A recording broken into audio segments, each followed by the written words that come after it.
what's up? Just Ash here. So today I am ranking all of the Studio Ghibli movies. This has been an incredibly difficult video for me to write a script for and to actually decide on the rankings for as well, because I really love Studio Ghibli films, so each difference between each place is like basically minimal. I had to get really picky with my decisions, and some of them I'm still not entirely happy with, like the top 5, for example, could easily be in any order, but we'll get to that. I've also not included Nausicaa of the Valley of the Wind, which may be a bit controversial, but technically it was made and produced before the official founding of Studio Ghibli, and also excluding it brings this to a nice round 20 rather than an awkward 21. So, let's begin with number 20. Number 20 is Whisper of the Heart, and it is a really nice romantic tale. The reason why it's at number 20 is because I never really felt the need to rewatch it as I did with other Studio Ghibli films, and unfortunately that is about as picky as I have had to be with this list. It's so picky. It's still a really beautiful movie. It's beautifully animated, because of course it is, but I've only ever had to watch it once and I've never wanted to watch it again, which is why it's at the bottom of this list. 19th is The Tale of Princess Kaguya. Now this is at 19 because I am very picky with my art style, and I didn't particularly enjoy the art style of this movie. It's a really lovely, bittersweet story. It's really well voice acted. The animation is really nice. I just didn't like the art style. Next is The Wind Rises, which follows Jiro at different points in his life. He is a young plane designer, and we follow him from childhood up until the end of World War II. It's a really lovely, bittersweet story. Again, it's got that very Studio Ghibli-esque charm to it. The reason why this one is so low on the list is because this is the one I really, truly wanted to have a happy ending. I was so invested in the characters here, and unfortunately, while the ending isn't necessarily a bad ending or a sad ending, it's still a little too bittersweet for what I was hoping for. So When Marnie Was There takes the next spot, and this one is because it just didn't feel as magical as other Studio Ghibli films have. It's quite contained, it's quite toned down. Yes, I appreciate that it involves either ghosts or time travel, and the story itself is really nice. It's a bit of a coming-of-age story, it's a bit of a finding out who you are story, but unfortunately I just wasn't as captivated with it as I have been with other entries in this list. Following that, we have Only Yesterday, and again this is another one of the more realistic Ghibli films. I do like the art style here, with it being more realistic when the main characters are grown up, and more anime styled when they are reminiscing about their childhood.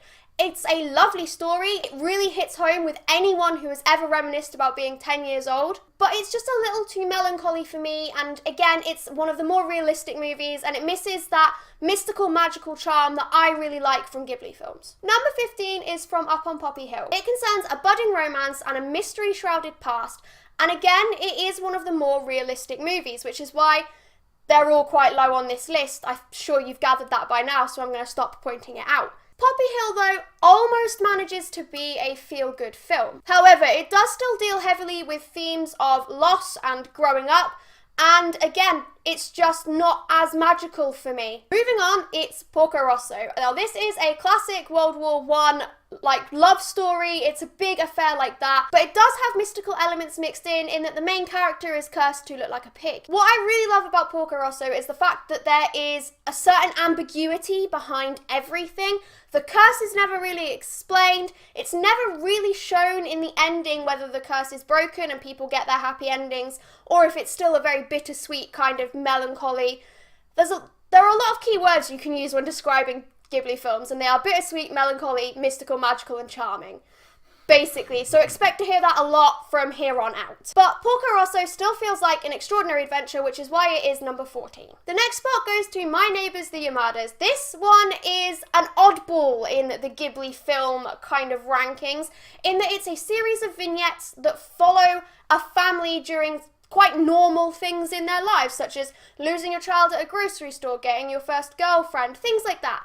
But it's all handled in a really light-hearted, humorous way, while still tackling some pretty deep and emotional, depths So it's that sort of contrast that I really like about My Neighbours the Yamadas. Cat Returns takes 12th, and it is because it's definitely one of the more magical stories, and it has an art style that is almost unique in Ghibli films. It's definitely more of a traditional anime art style with big eyes, lots of pointy hair, and it's just so much fun. The story itself is really enjoyable, and it's full of cats. So there is nothing wrong there, that's why it's 12th. Tales from Earthsea just misses out on the top 10 in number 11. I really like the Tale from Earthsea series, and the Tales from Earthsea movie from Studio Ghibli takes elements from the first 4 books in that series and just adds to them. Seeing them animated and actually come to life is something that is so magical for me. I thoroughly enjoyed the movie. It's got a dragon in it, so why wouldn't you enjoy it? Top 10 starts with Castle in the Sky, which is the first official Studio Ghibli film. Castle in the Sky really sets up a lot of people's expectations for Ghibli movies, such as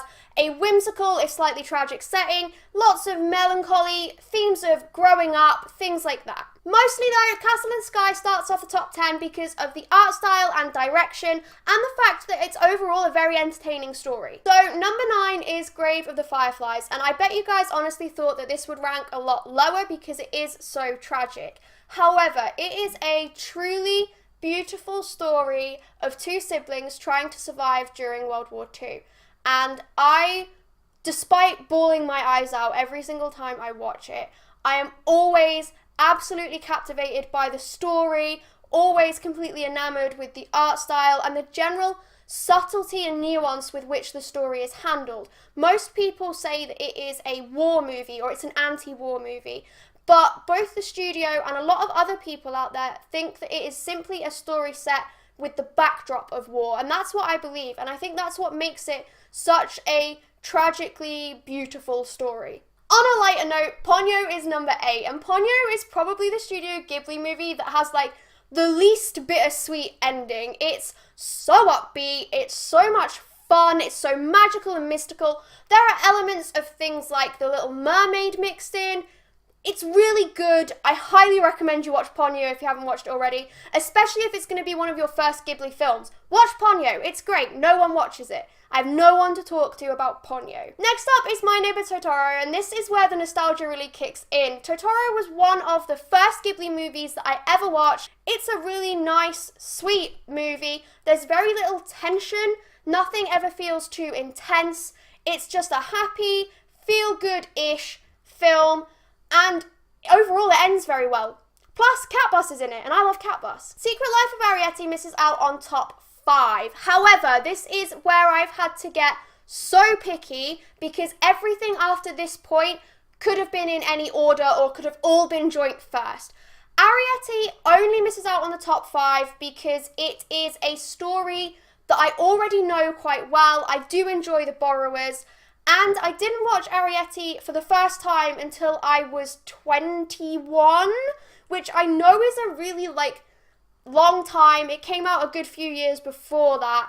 However, I just never got around to watching it, so I've got no nostalgia for Arrietty, but it's still a really well animated film. The story itself, again, is a nice bittersweet ending, but it's one of those movies where if you know the story, you'll enjoy it. If you don't know the story, you'll enjoy it. It's fantastic. My top 5 starts with Pom Poko, which I know is going to be a really controversial opinion because no one has ever seen Pom Poko. If you've seen Pom Poko, leave me a message in the comments because I have not met anyone else besides myself and Alex who've actually seen Pom Poko. But basically, Pom Poko follows the story of the Tanuki, which are raccoon dogs, and their battle against the development that is destroying their environment. It has a very strong, heavy-handed environmentalist theme, but it still manages to be light-hearted. It is one of the jokier Studio Ghibli movies. It's definitely a lot more grown up if you watch the sub because they definitely talk about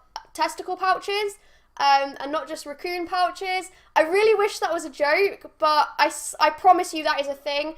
But the story itself is very serious, and there is an absolutely beautiful animated section which is basically a spirit parade where the Tanuki disguise themselves with their illusion powers and try and scare the humans away from making this development into their land.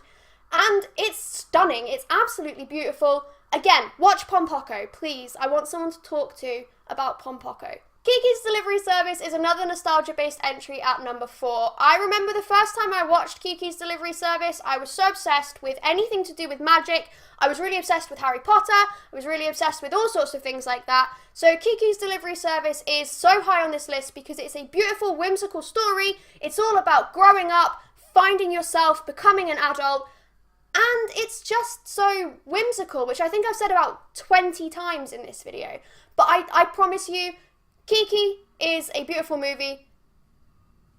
The end. Third goes to Howl's Moving Castle, and I'm kind of ashamed to admit that I put off watching this for a really long time for reasons that I don't quite remember.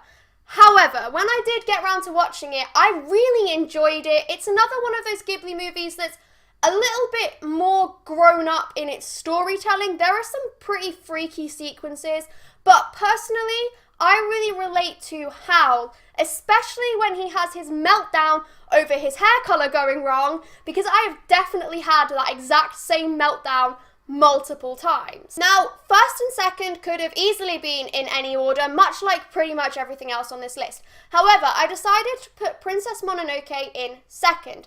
This is because, again, it's one of the more grown-up Ghibli movies. In fact, I'd probably say it's the most grown-up. There's a lot of violence in it. There's a lot more blood than you would expect.